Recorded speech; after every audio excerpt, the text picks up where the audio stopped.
जंगल में एक बदसूरत चूहा रहता था। वो उस मामले में भेड़िया, लोमड़ी और खुद से भी बहुत डरता था। अगर हवा बहती है और पेड़ की शाखा टूट जाए तो वो उस छेद के चारों ओर देखता था जहां वो छिप सके। इसी वजह से सभी छोटे जानवरों ने उसका मजाक उड़ाया था। वो कितना डरा हुआ है। तुम हवा से भी डरते हो? तुम बहुत डरे हुए हो। तुम बहुत डरे हुए हो। तुम बहुत डरे हुए हो। एक दिन चूहा अच्छे से तैयारी करके जंगल के राजा शेर से मिलने गया। शेर ने अभी अभी खाना खाया था और वो अपनी गुफा के सामने एक झपकी ले रहा था। चूहे ने कौन सी योजना बनाई होगी ये जानने के लिए उसके दोस्त बहुत उत्सुक थे। चूहे ने शेर की पूंछ पर चढ़ना शुरू कर दिया। वो शेर की पीठ पर भी चढ़ गया। अपने चेहरे पर एक बहुत ही आत्मविश्वास के साथ उसने अपने दोस्तों को एक पोज भी दी। हालांकि वो बहुत डर गया था, लेकिन वो ऐसा कुछ नहीं दिखा रहा था। उसी समय शेर जाग गया और जैसे ही उसने फर को हिलाया, चूहा नीचे गिर पड़ा। चूहा और शेर दोनों की नजरें मिली। अन्य सभी जानवर बहुत चिंतित थे।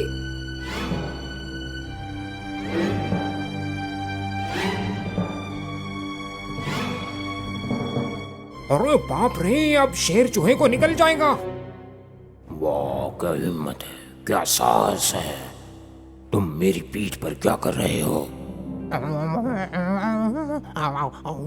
जंगल के राजा, कृपया मुझे खाइए मत। मैं तो सबसे ज्यादा डरा हुआ हूँ और सबसे ज्यादा कमजोर भी हूँ। मेरा जीवन तो भय से ही गुजर रहा है। अगर पेड़ से पत्ता भी गिरे तो भी मैं डर जाता हूँ। मैं इससे तंग आ गया हूँ। मुझे इस डर से छुटकारा चाहिए। आप तो इस जंगल के राजा हैं। आपकी सिर्फ एक गर्जना से ही सारे जानवर डर जाते हैं। क्या आप मुझे अपनी शरण में लेंगे? शेर ने चुपचाप चूहे को सुना। चूहा सोच रहा था कि शेर का जवाब क्या होगा।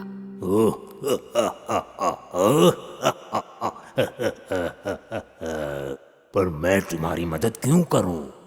मुझे सिर्फ एक कारण बताओ कि मैं तुझे क्यों ना खाऊं। आपकी मदद वापस आ जाएगी, मैं वादा करता हूँ।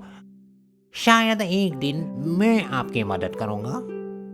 जैसे ही चूहे ने अपनी बात पूरी की, शेर इस तरह दहाड़ा।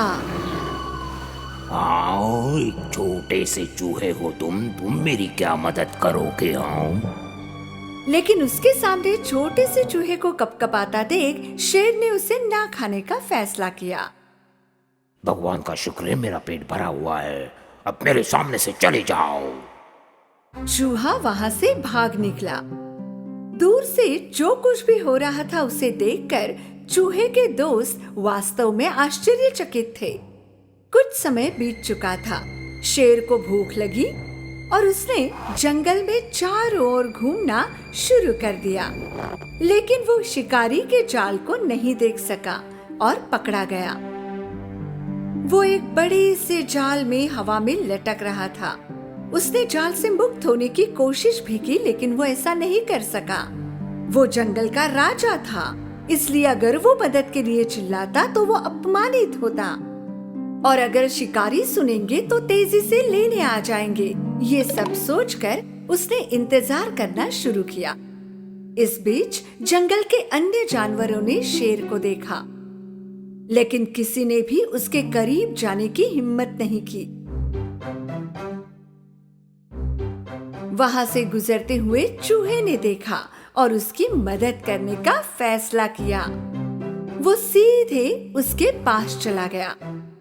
उसने शेर की लंबी पूंछ पर चढ़ना शुरू कर दिया और जब वो जाल पर पहुंचा तो उसे चबाने लगा। उसी समय बनी भी वहां आ पहुंचा। हे दोस्त, जल्दी करो, शिकारी आ रहे हैं।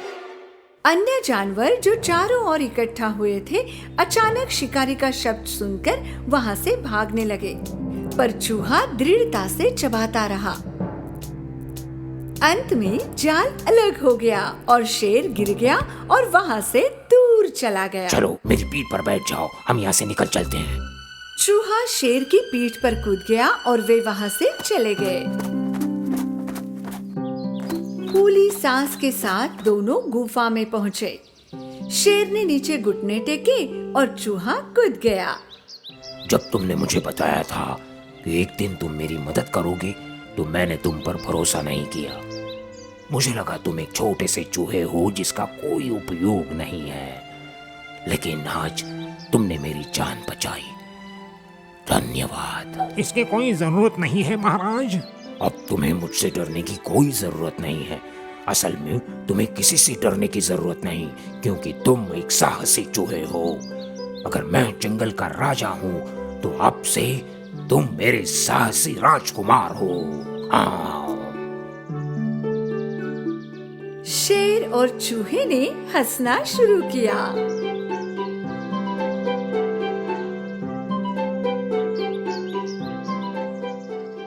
सभी जानवर जो दूर से छुपकर ये सब देख रहे थे, वहां से बाहर आए और साहसी चूहे की सराहना की। शेर और चूहा सबसे अच्छे दोस्त बन गए और जंगल में हमेशा के लिए शांति बनी रही।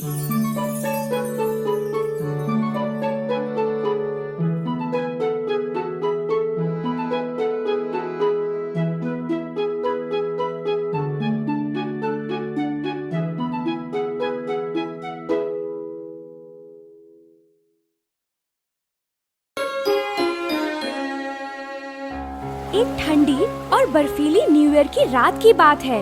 लोग अपने कोट, ग्लव्स और स्कार्फ्स पहन के आना जाना कर रहे थे। सब लोग जल्दी में थे। कुछ लोग घर पहुंचने की जल्दी में थे और कुछ लोग न्यू ईयर सेलिब्रेट करने के लिए बाहर जा रहे थे। बच्चे रास्ते में खेल कूद कर रहे थे, एक दूसरे पर स्नो बॉल्स फेंक रहे थे।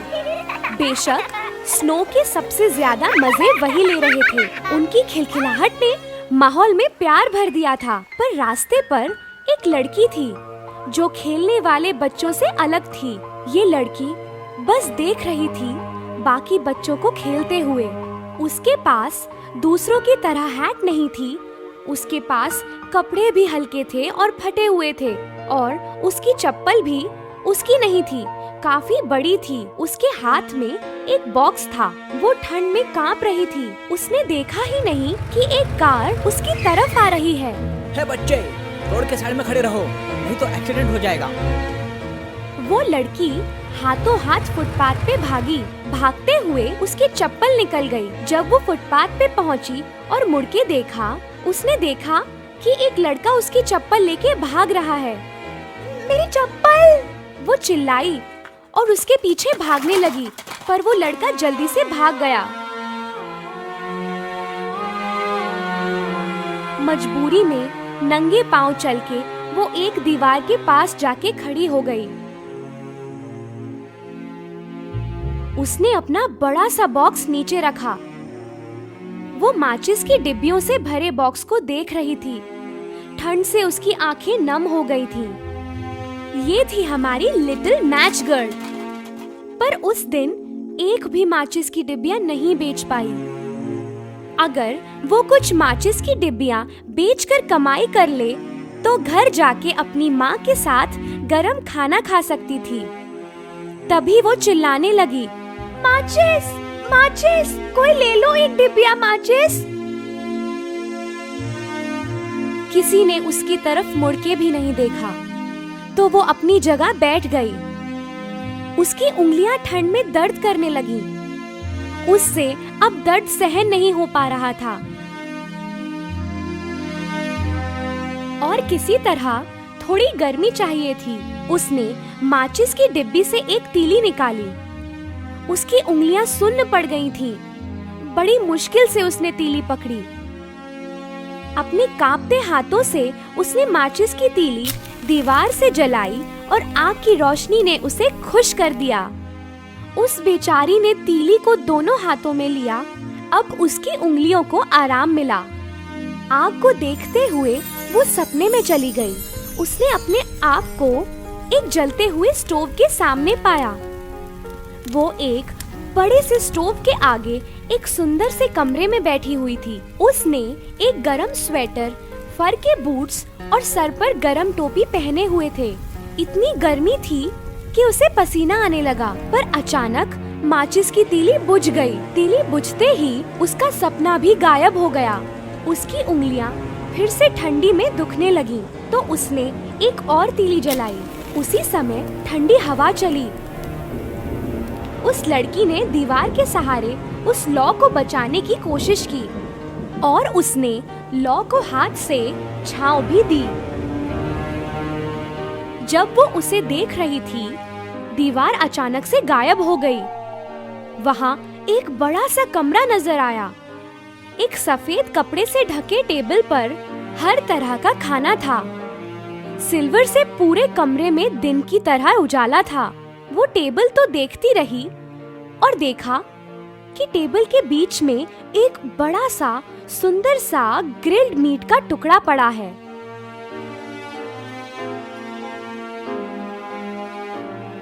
उसने एकदम से एक पीस लिया और अपने मुंह में डाल लिया और उसकी भूख खत्म हो गई।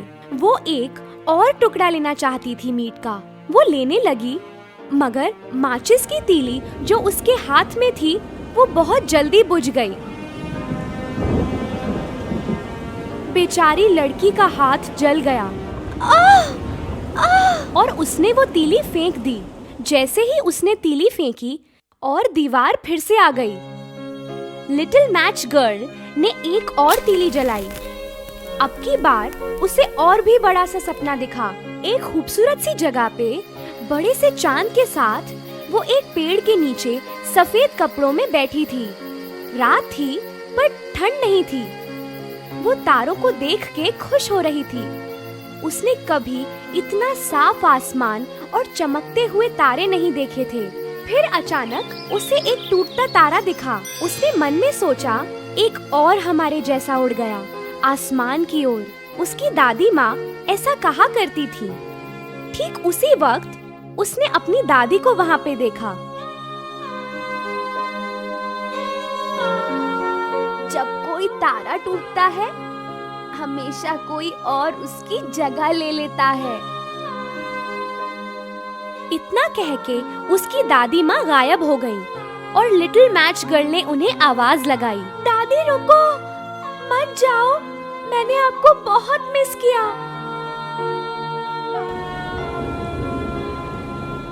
अपनी दादी को फिर से एक बार देखने के लिए उसने एक माचिस की तीली जलाई। वो भूल गई कि वो कैसे ठंड से कांप रही थी और फिर से अपना सपना देखने लगी। हर बार जब वो माचिस की तीली जलाती, उसे ऐसा लगता कि वो दादी को देख रही है। उसने एक और तीली जलाई। उसके आसपास दिन जैसा उजाला हो गया। उसे अपनी दादी बहुत सुंदर लग रही थी। उनके प्यारे चेहरे को देख के अपनी सारी तकलीफ वो भूल जाती थी। ये लम्हा कभी खत्म ना हो जाए, इसलिए उसने आखिरी माचिस की तीली भी जला दी। उसकी दादी माँ फिर से उसके सामने आई। उन्होंने अपने हाथ में लिटिल मैच गर्ल का हाथ थामा और वो दोनों आसमान में उड़ने लगी एक साथ। लिटिल गर्ल को बहुत राहत महसूस हुई। अब ना ठंड थी और ना भूख थी। ठीक उसी समय एक और तारा टूटा।